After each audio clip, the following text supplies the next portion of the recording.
jɔ sanfa dugufa o ye mandenka bɛɛ lajɛlen ma malika golofin ani golofiya lafasabaga bɛɛ lajɛlen nkolandi ni nkoyala bɛɛ lajɛlen aw folen do f'aw ma kɛ yɔrɔ ayiwa n'aw badenkɛ ni aw ka kalanden fitinin de don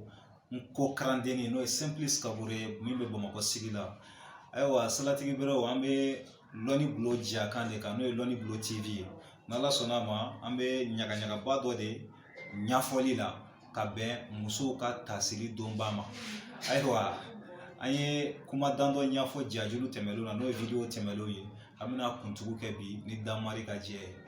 an ko conception minnu sogololen don 8 mars ninnu kɔnɔ ayiwa conception an b'a ta yɛrɛ fɔlɔ k'a fɔ ko journée internationale des femmes. Maintenant au journée internationale des femmes n ko femme yɛrɛ ani muso danfaraba mun b'u cɛ an ye ɲɛfɔli kɛ o kan n'i ko muso an ka kan na bonya min bɛ o kɔnɔ an ye ɲɛfɔli kɛ o kan mɔgɔ minnu y'an ka jajulu tɛmɛlenw la ayiwa ale ka bon kosɛbɛ ka tɛmɛ femme yɛrɛ sogoloden kumaden kan femme sogololen don kumaden mun kan muso ka bon ni o ye kosɛbɛ o cogo kelen fana na mariage ani furu n ko danfaraba de b'u fana ni ɲɔgɔn cɛ n'i ye furu kumaden ta ani n'i ye mariage kumaden ta mariage bɛ mɔgɔ fila ka jɛɲɔgɔnya de ko fɔ ni aw sɔnna ɲɔgɔn ye ka ban aw ka ko aw ka yetaw kɛra kelen ye ka ban a bɛ fɔ aw ma k'aw b'aw kɛ couple ye o kɔrɔ mɔgɔ fila o mɔgɔ fila in olu ka conception na i b'a ye u ye fɛn dɔ de magun quoi u ye maguni dɔ de kɛ an b'a fɔ o ma ko ka fɛn dɔ fin dɔɔni u m'a lajɛya kosɛbɛ o ye jumɛn o ye k'a fɔ k'u y'a kɛrɛnkɛrɛn cɛ ni muso dɔrɔn ka jɛɲɔgɔnya ye o tɛ u ka définition ye u ye définition caman di a définition bɛɛ lajɛlen bɛ ka min ko fɔ fayida o de ye mɔgɔ fila n'aw sɔnna ɲɔgɔn ye u y'u banba o de kan gologwɛlɛ musow y'u banba o de kan ka sɔrɔ k'u timinandiya ka na ni muso fila ni aw diyara ɲɔgɔn ye aw bɛ se ka furu kɛ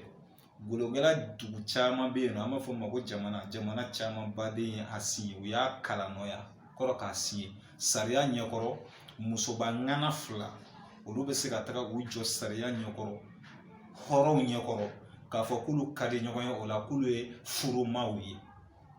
f'o ma k'u ye couple ye donc an ko français la couple tɛ diyagoya cɛ ani muso ye dɛ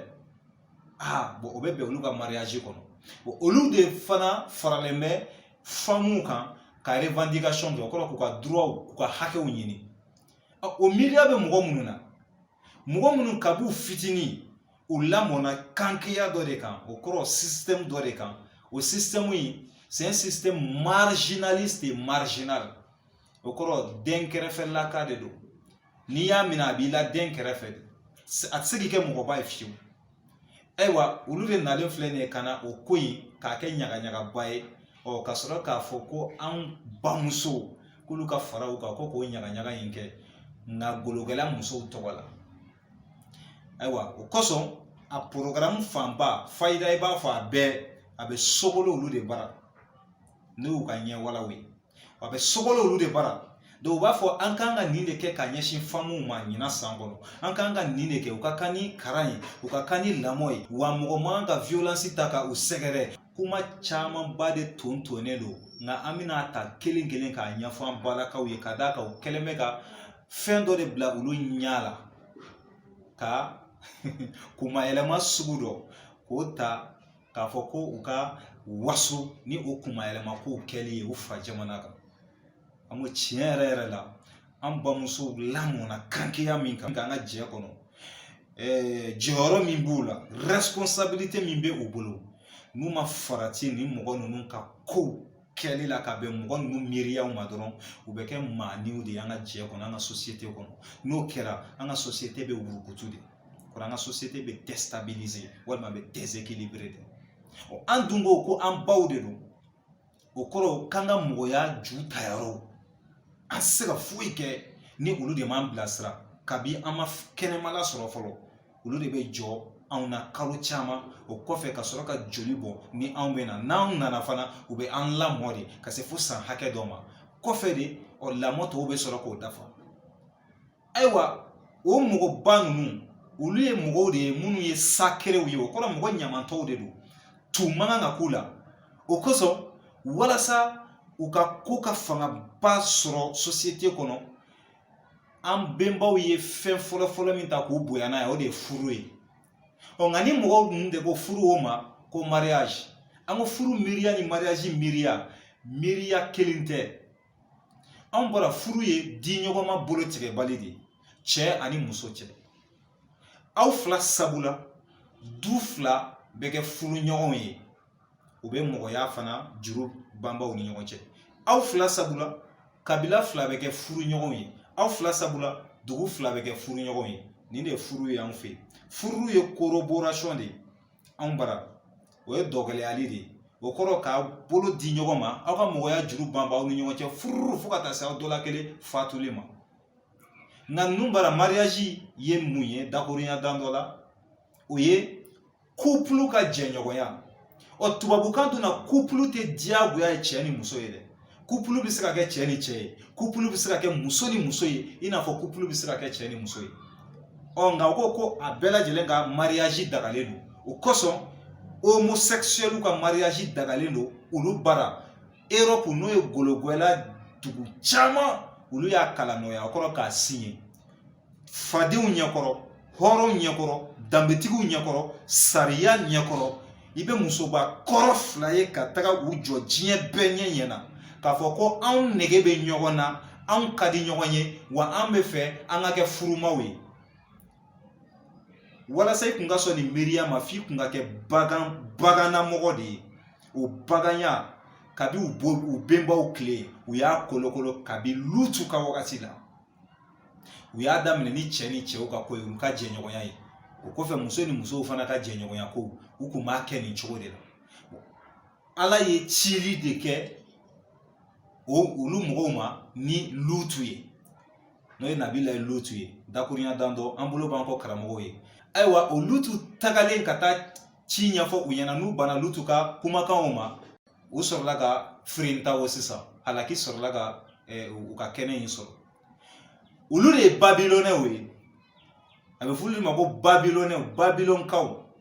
o babilɔnka ninnu a b'a ye rastafarisme na tuma bɛɛ i b'a ye mɔgɔ minnu bɛ a fɔ olu ye rastaw ye hali u ka dɔnkilidalaw ani u ka kawandilaw tuma bɛɛ u bɛ to ka kuma ka babilɔni ko ɲɛfɔ mɔgɔw ye ko tiɲɛ yɛrɛ la k'a bɛ mɔgɔw hakili la k'u ka ko banna de ko lutu ka wagati la ko halaki y'u sɔrɔ dɛ ko mais k'u bɛ segin sous une autre forme u bɛ lutuya hakɛto bɛ kuma kan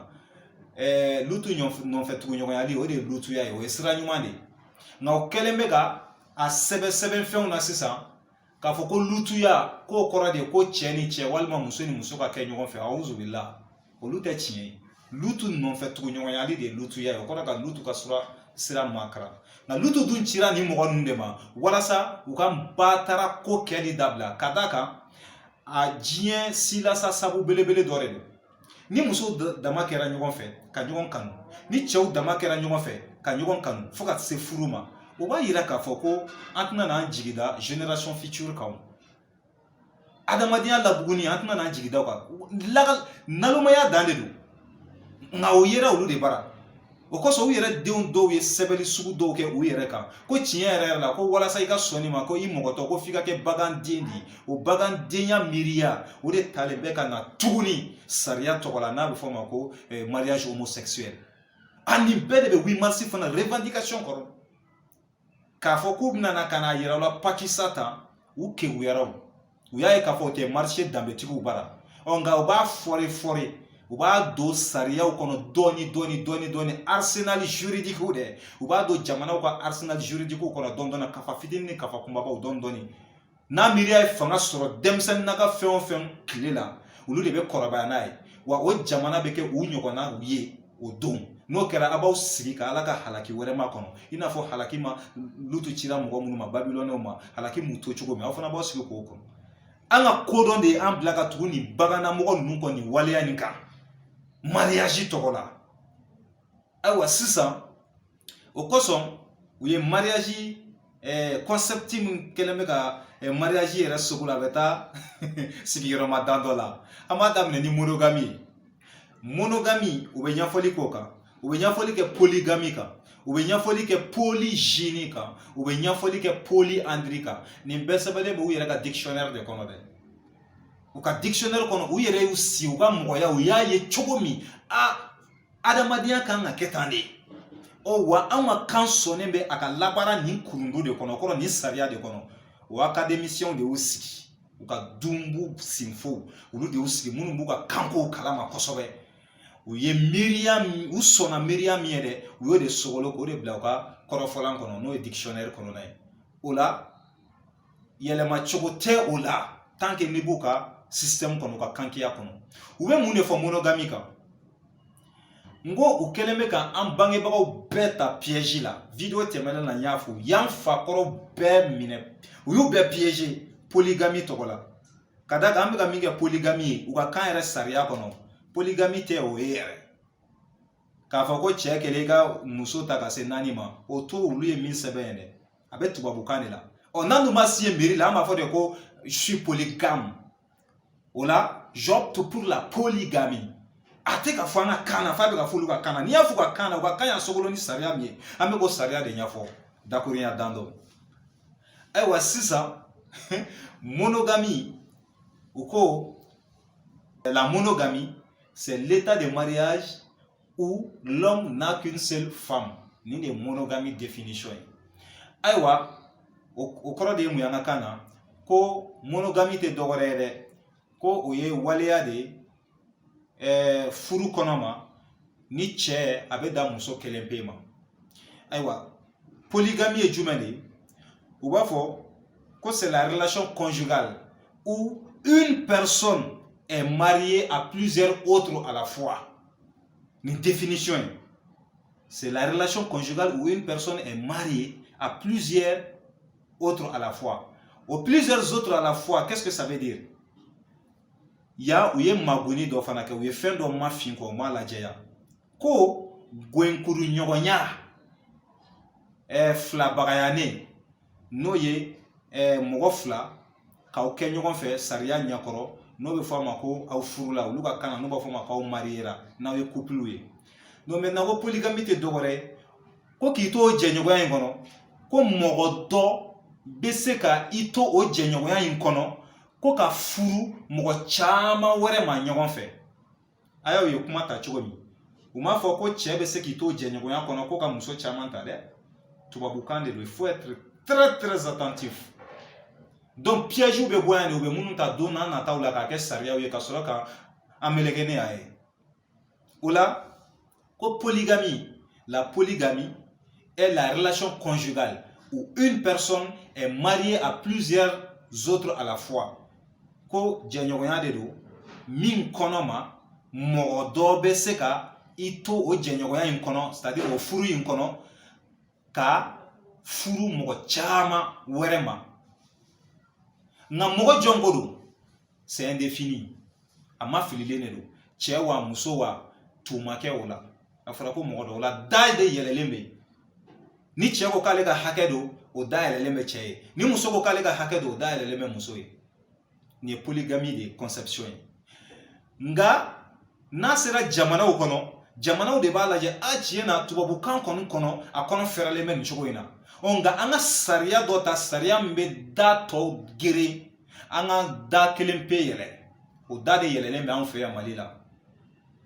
donc mariage min bɛ kɛ n'o ye polygamie mariage ye an b'a fɔ ko cɛ kelen de yamaruyalen don ka muso caman ta o ye a sariya bolo ma juridiquement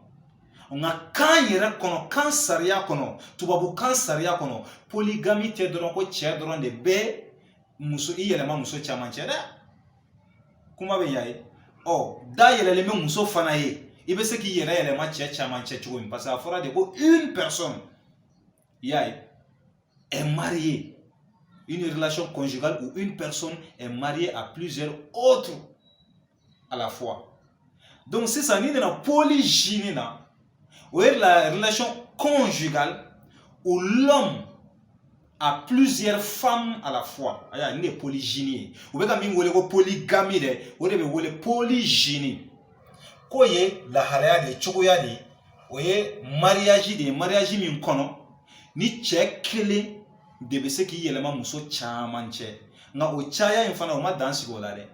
anw de fɛ anw kɛlen bɛ k'a dan 4 ma ka bɛn an ka diinɛ ka yamaruyakanw na nka olu ka kan kɔnɔ dan ma sigi caman yen na dɛ plusieurs de fɔra hakɛ t'o la f'i ka sɛgɛn a bɛ se k'o kɔrɔw bɛɛ ta ayiwa n'i nana a tɔ kelen na sisan n'o ye polyandrie. La polyandrie, c'est l'état d'une femme qui est mariée à plusieurs hommes. Vous voyez, muso de cogoya ye walima muso de lahalaya ye muso min ni a furulen bɛ cɛ caman ma ni de polyandrie ye. Donc ni concept saba de sogololen bɛ droit de femme u bɛ ka miiriyaba min ta k'u b'a lafasa bi ani don jan nata la ani ko golofinw ka kalanɔya k'a signé dɛ k'a kɛ sariya y'u faso la dɛ hɔrɔndenw ɲɛkɔrɔ danbetigiw ɲɛkɔrɔ dɛ ni miiriya de sogololen don a la hakili la nin ye dakurunya dan dɔ ye an bɛ ka min feretu an b'a bɔ a da kɔrɔ ni damari ka jɛ ye video nata la an bɛ ɲɛfɔli dɔ kɛ ka nin fana tɔ latugun ni ala sɔnna ma hakili la nin bɛ wasa kɛ ka bɛn nin video cogoya ma ayiwa an balakaw hali sisan ɲɔgɔn dɛmɛ don ani ɲagaɲaga ka tasi ka taga famuw ka don na nka an bamusow minnu ladamunen don olu ka don tɛ dɛ ka da kan miiriya de ye don in ye i bɛ don in ɲagaɲaga kɛ miiriya dɔ de kan a sogololen bɛ miiriya min kan u bɛ ka na fɛn fu dɔ de yira u la n'o tɛ a tiɲɛ yɛrɛ a n'a dili yɛrɛ a b'olu de bolo wa olu de b'a sogolo k'a di aw ma wa u b'a kɛ ka bɛn ni olu ka yamaruyakanw de ye puisque a protégelen don diɲɛ sariyaba min bɛ yen n'o b'a fɔ ma ko déclaration universelle des droits de l'homme don dɔ an bɛna na da se a ma kosɛbɛ o de kɛlen bɛ k'a protéger o la o sariya in o sɔnnen don a ko in kɛli ma fani o kɔrɔ tant que ni jamana dɔ denw sɔnna k'a bɛ kɛ wa a tɛ bɛn jamana wɛrɛ k'a fɔ tuguni k'u bɛ dankari o jamanadenw na ko k'a da kan k'u bɛ ka adamadenya silasa sabu sira dɔ ta n'i ko k'i bɛ o kɛ misalila faransi y'a signé sisan n'i ko ko bɔn ko munna faransi y'a signé u b'a fɔ ko non ko ça fait partie des droits de l'homme k'u ka hakɛ dɔ de don o protégelen don diɲɛ sariyaba yɛrɛ de fɛ n'ala sɔnna ma hakili la a b'an sɔrɔ page YouTube kan walima Facebook kan n'ala sɔnna ma video nata la an b'a tɔ kuntugu kɛ ka sɔrɔ ka ɲɔgɔn labila ni Nelson Mandela ka dakurunya dan dɔ bɛ yen nɔ a b'a fɔ ko tout ce qui se fait pour toi sans toi est contre toi an bamuso a ye nin lamɛn dɛ ko fɛn o fɛn n'o bɛ kɛ e de kosɔn i magoɲa ko de don n'a fɛn sugu ma sara i la k'o ko kelen o b'i kɔ kan miiriya min sogololen don aw ma ɲininka a kɛnɛ kan a kɛ wagati aw ma wele yɛrɛ ba a fɔra ko famuw de aw kun sen tɛ a la nka aw faralen b'u kan k'a ɲagaɲaga de kɛ kuma bɛ ɲɛ hakili la an bɛ video lajɔ nin yɔrɔ in na aw ni jɔ